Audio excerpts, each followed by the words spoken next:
Horror कहानियां थी। चुड़ैल पार्ट 1। ऊंची ऊंची पहाड़ियों और घने जंगल से घिरा हुआ भैरवगढ़ गांव काली पहाड़ी के ठीक पीछे था। काली पहाड़ी यानी मौत का घर। भैरवगढ़ गांव तक पहुंचने का रास्ता बेहद दुर्गम था। लगभग 24 घंटे घने तूफान और तेज हवाओं की वजह से वहां के वीराने माहौल की कहानियां लोगों के दिलों को दहला देती थी। ऐसे बहुत कम लोग थे जो भैरवगढ़ गांव तक जाने की हिम्मत करते थे। लोगों का कहना था कि इस गांव के आसपास बुरी आत्माओं का साया मंडराता है। गांव के रहने वाले लोगों ने वैसे तो अपनी आंखों से किसी बुरी आत्मा या साये को नहीं देखा था, लेकिन गांव का बच्चा बच्चा इस बात को महसूस कर सकता था कि गांव के ऊपर कोई तो खौफनाक साया मंडरा रहा है। और उसकी वजह ये थी कि उस गांव में जैसे ही कोई लड़का 18 साल का होता, उसके 18वें जन्मदिन की रात ठीक 12 बजे अकस्मात उसकी मौत हो जाती। हर बार ये मौतें बड़े ही रहस्यमयी ढंग से होती और इस बार सरपंच सुमेर के बेटे को 18 साल होने में अब बस 15 दिन बाकी थे। अजी सुनते हैं, हमारा बेटा भी कुछ दिन बाद 18 साल का हो जाएगा। कहीं वो डायन उसे भी खा गई तो? कैसी बातें कर रही हो? जब वो इस गांव में ही नहीं है तो कोई भी डायन या बुरा साया उसका कैसे कुछ बिगाड़ सकता है? उसे कुछ नहीं होगा। हाँ जानती हूँ, आपने उसे पढ़ाई के बहाने इस गांव से बाहर निकाल शहर भेज दिया है, लेकिन ये भी तो सच है ना कि वो बार बार यहाँ आने की जिद करता रहता है। वो चाहे कितनी भी जिद कर ले जानकी, पर मैं उसे इस गांव में कभी वापस नहीं आने दूंगा। मैं नहीं चाहता कि गांव के दूसरे लड़कों की तरह मेरे बेटे की भी अजीबोगरीब ढंग से मौत हो जाए। कभी कभी तो लगता है कि हम सब गांव वालों को हिम्मत करके अपने गांव को इस बुरी आत्मा से छुड़वा लेना चाहिए। लेकिन कौन जानता है आखिर वो खतरनाक साया किसका है? वो काली आत्मा कौन है जो रातों रात हमारे गांव के लड़कों को निगल जाती है? सुमेर और जानकी जब ये सारी बातें कर रहे थे तब रात के लगभग 10 बज चुके थे और हर रात की तरह भैरवगढ़ गांव एक भयानक काले तूफान की आगोश में था। बाहर चल रही तेज हवाएं और बारिश के बीच कभी कभी ऐसा लगता जैसे कोई बुरी तरह से चीख रहा है। किसी के तड़पने और चीखने की आवाजें गांव के कानों में बार बार टकराती, पर वहां रहने वाले किसी भी औरत या आदमी के अंदर इतना साहस नहीं था कि वो अपने घर से बाहर कदम रख के उन आवाजों तक पहुंच सके। सो जाओ जानकी और घर के खिड़की दरवाजे कसकर बंद कर दो। अब जानकी सब खिड़कियां ठीक से बंद करने ही लगती है कि तभी उसे अपने घर के दरवाजे पर जोर जोर से खटखटाने की आवाजें सुनाई देती है। इन आवाजों को सुनकर जानकी और सुमेर के चेहरे डर से पीले और हाथ पैर ठंडे पड़ जाते हैं। जानकी, जानकी, इतनी रात कौन होगा? पता नहीं, ऐसा लग रहा है कोई बुरी तरह से दरवाजा खटखटा रहा है। अरे हाँ, पर किसी की आवाज भी तो नहीं आ रही। क्या करूं? दरवाजा खोल लूं या नहीं? कहीं ऐसा ना हो कि किसी को हमारी मदद की जरूरत हो। लड़खड़ाते कदमों से सुमेर दरवाजे के करीब जाता है और अपने कान को दरवाजे पर रख धीरे से आवाज देते हुए पूछता है, कौन कौन है? कौन है वहां? तभी एक बेहद डराने वाली आवाज उसके कानों से टकराती है। दरवाजा खोलो, दरवाजा खोलो, वरना आज की रात इस गांव में कोई जिंदा नहीं बचेगा। मैं जानती हूँ तुम्हारा बेटा 18 साल का होने वाला है। अगर उसकी जान की जरा भी परवाह है तो दरवाजा खोल दो। इस आवाज को सुनते ही सुमेर घबरा कर पीछे हट जाता है और जानकी को पूरी बात बताता है।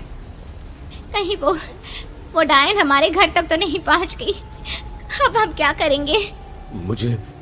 मुझे दरवाजा खोलना ही होगा जानकी। मेरे पास अब कोई रास्ता नहीं है।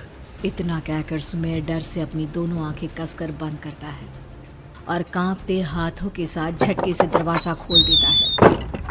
तभी किसी के जोर से हंसने की आवाज सुमेर और जानकी को सुनाई देती है। उस आवाज को सुन दोनों दरवाजे की तरफ देखते हैं और सामने अपने बेटे राहुल को खड़ा देख दंग रह जाते हैं। राहुल के हाथ में उसका मोबाइल होता है जिसमें से वो आवाज बज रही थी। ये क्या मजाक है? और तू यहाँ, तुझे मना किया था ना गांव में आने को, समझ में नहीं आता क्या? 18 साल का होने वाला है तू।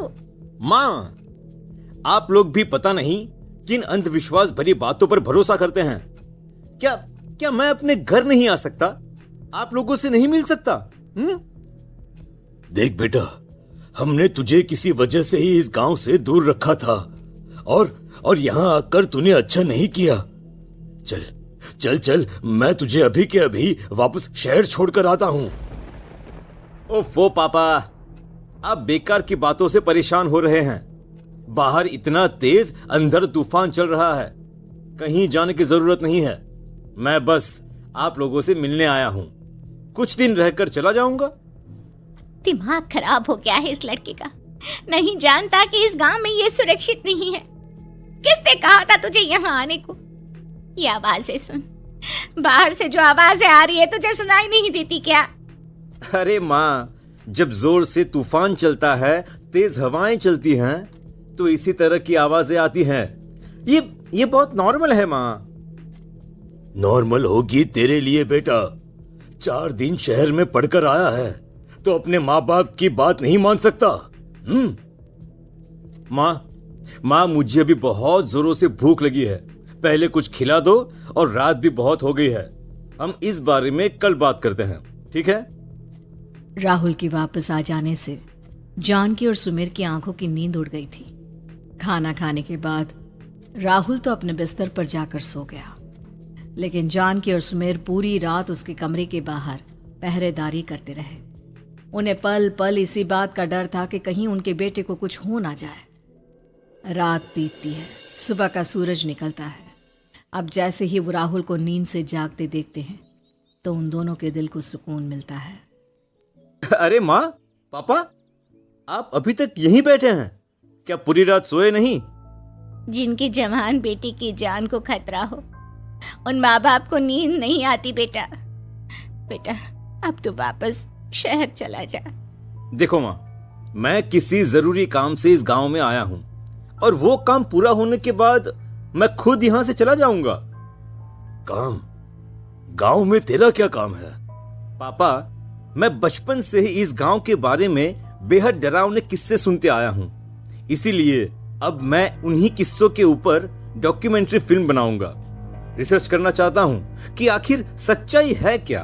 हे भगवान, लो जी, सुन लिया, और भेजो इसे पढ़ने के लिए शहर। मैंने आपसे पहले ही कहा था, मेरी बहन के पास दूसरे गांव भेज दो।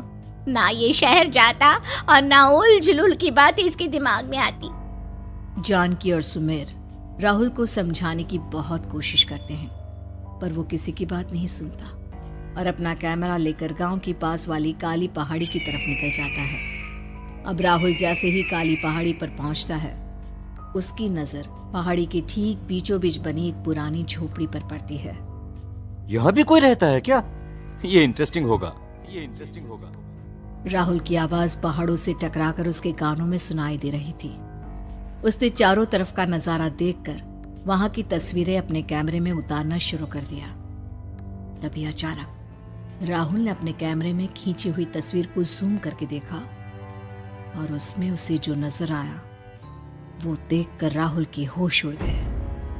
क्या सचमुच उस गांव के ऊपर किसी बुरी आत्मा का साया था? क्या राहुल की जान बच पाएगी? क्या देखा था राहुल ने उस फोटो में जिसे देखकर वो दंग रह गया?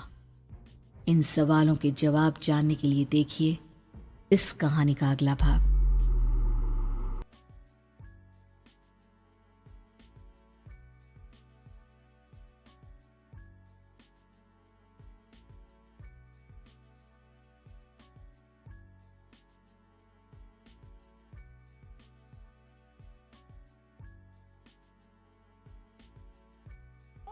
हॉरर कहानियां टीवी, खून की प्यास पार्ट 2।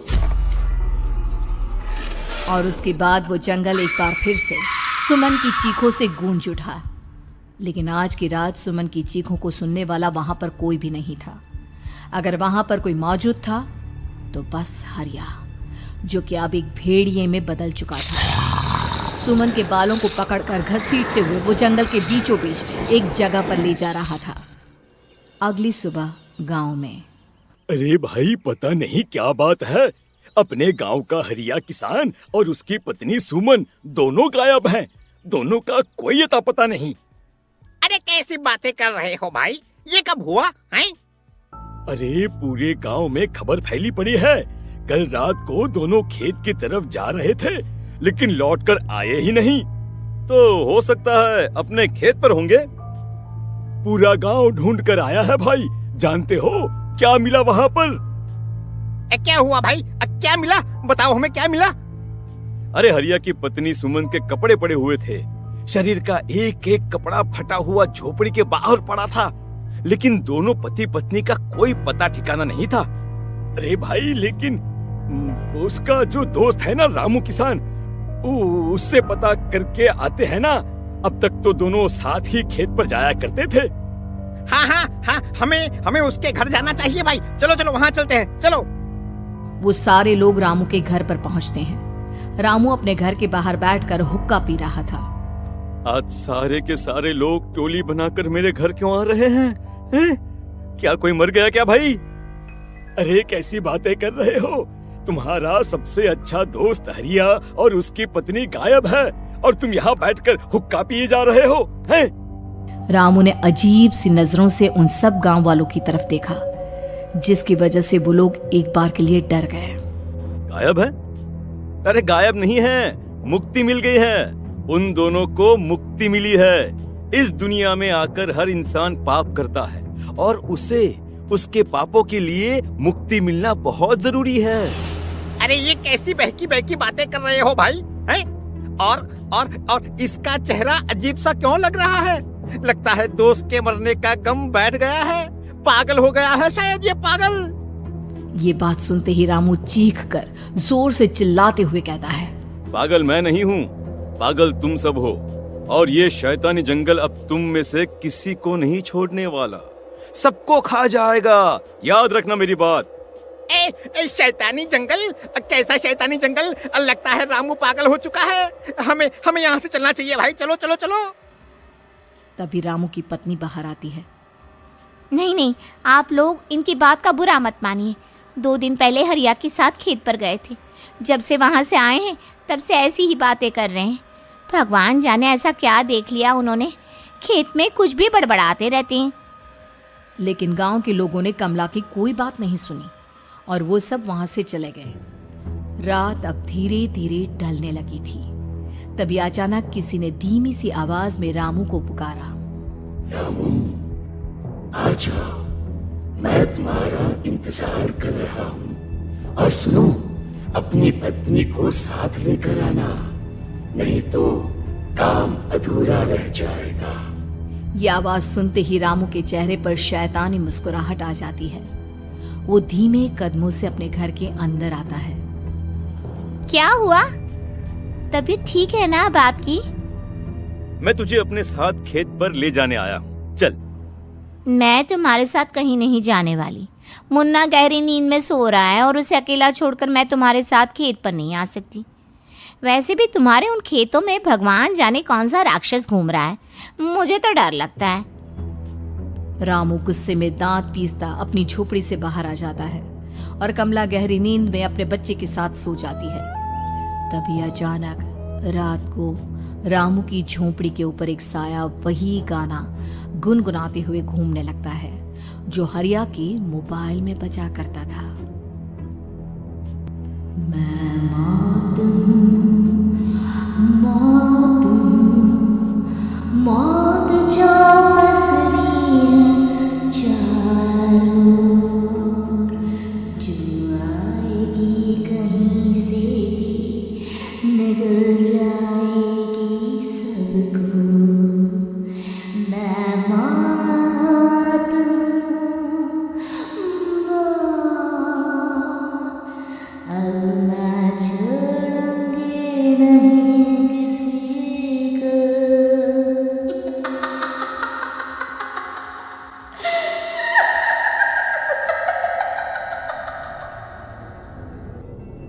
ये आवाज सुनकर रामू की पत्नी कमला की आंख खुलती है और वो देखती है कि उसका मुन्ना अपनी जगह से गायब था। कमला चीखते हुए बाहर दौड़ कर आती है। वहां पर उसने देखा कि रामू ने अपने बच्चे को झोपड़ी के बाहर एक पेड़ से उल्टा लटकाया हुआ था और उसका बच्चा चीख चीख कर रो रहा था। वहीं दूसरी तरफ एक साया बच्चे के ठीक नीचे आग जलाकर उसके चारों तरफ हैवानों की तरफ नाच रहा था। छोड़ दो मेरे बच्चे को। अरे क्या कर रहे हो तुम? शर्म नहीं आती तुम्हें? अपने ही बच्चे को इस तरह मौत के हवाले करते हुए। अपना बच्चा? किसने कहा ये मेरा बच्चा है? अरे ये तो उस रामू की औलाद है, इस गांव के किसान रामू की, और मेरी दुश्मनी इस गांव के हर इंसान के साथ है। क्या?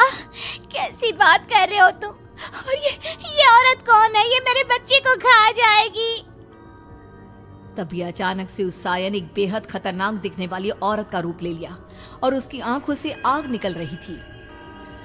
सही पहचाना तूने। मैं तेरे बच्चे को खा जाऊंगी। अगर तू अपनी इस हैवान पति रामू के साथ जंगल नहीं आई तो मैं तेरे बच्चे को खा जाऊंगी। लेकिन क्यों? आखिर क्या चाहती हो तुम मुझसे? मुझे जंगल क्यों ले जाना चाहती हो? औरत बुरी तरह से ठहाके मार मार कर जोर जोर से हंसने लगी और साथ में रामू भी। ये तो तुझे वहाँ चलने के बाद ही पता चलेगा ना। अगर तू नहीं आई तो थोड़ी देर में तेरा ये बच्चा आग में जलकर मर जाएगा। चल जल्दी। नहीं, मेरे बच्चे को छोड़ दो। तुम जहाँ कहोगे मैं तुम्हारे साथ चलने के लिए तैयार हूँ।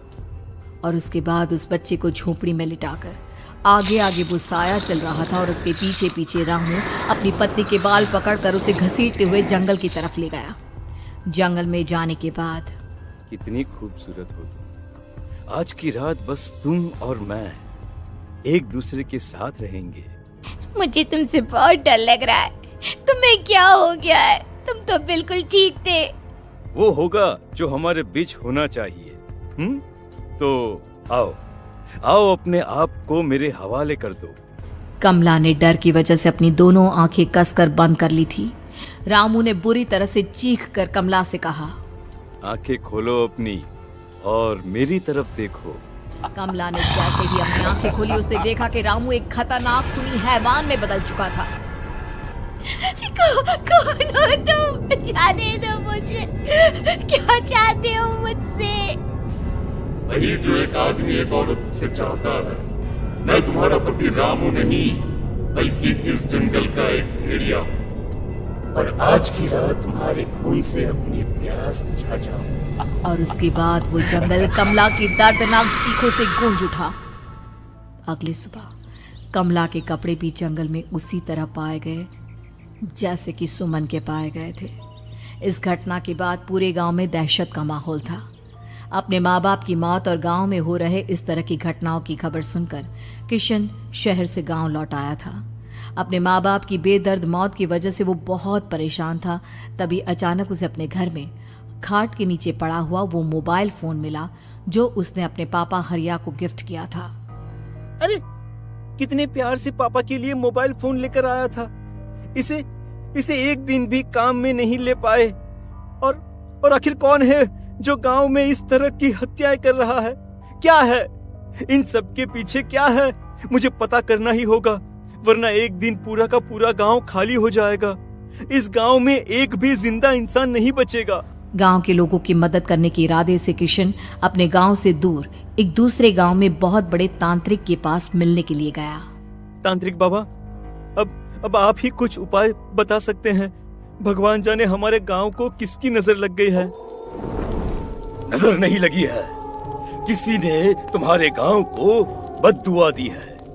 किसी सताई हुई आत्मा का प्रकोप है और अब वो पूरे गांव में किसी को नहीं छोड़ेगी जब तक उसकी आत्मा को शांति नहीं मिल जाती।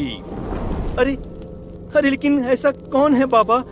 किसकी आत्मा है और कैसे मिलेगी उसे शांति? मौत है, मौत कहीं से भी आएगी और सबको निगल जाएगी।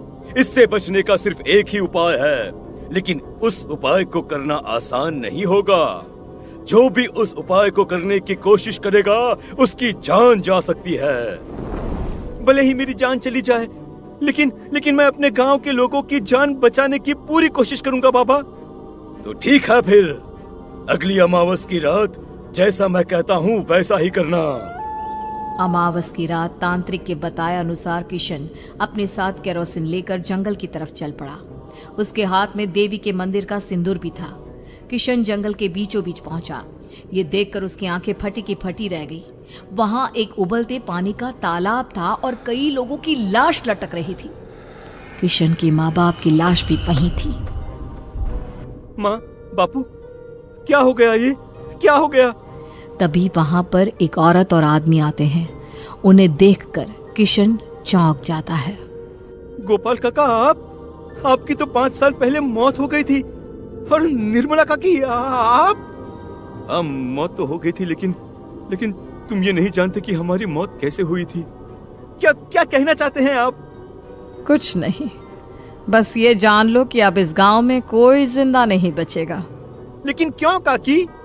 क्योंकि 5 साल पहले इन गांव वालों ने मुझे डायन बताकर पत्थर मार मार के मार डाला। मेरी कोई गलती नहीं थी। गांव का एक बच्चा क्या लापता हुआ, सारा इल्जाम मेरी पत्नी पे डाल दिया। और जब मैंने निर्मला की जान बचाने की कोशिश की तो मुझे भी मार डाला। आपके साथ ये बहुत गलत हुआ काकी, लेकिन आप जो कर रहे हैं वो भी सही नहीं है ना?